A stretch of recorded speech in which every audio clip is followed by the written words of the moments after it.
papap teh ayeuna keur beger deui resep ka Nyi Mojang nu umur belasan tahun papap teh ayeuna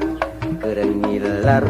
deui mun aya nu daekeun papap arek kawin deui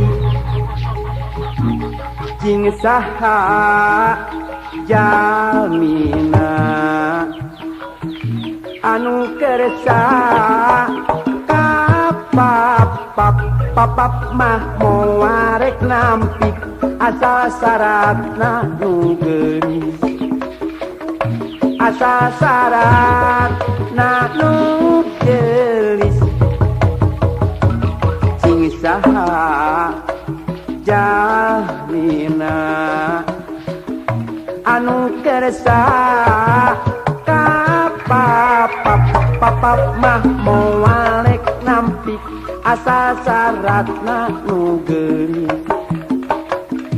asal syaratna nu geulis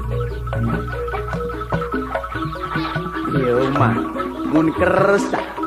ari henteu mah keun bae atuh kudu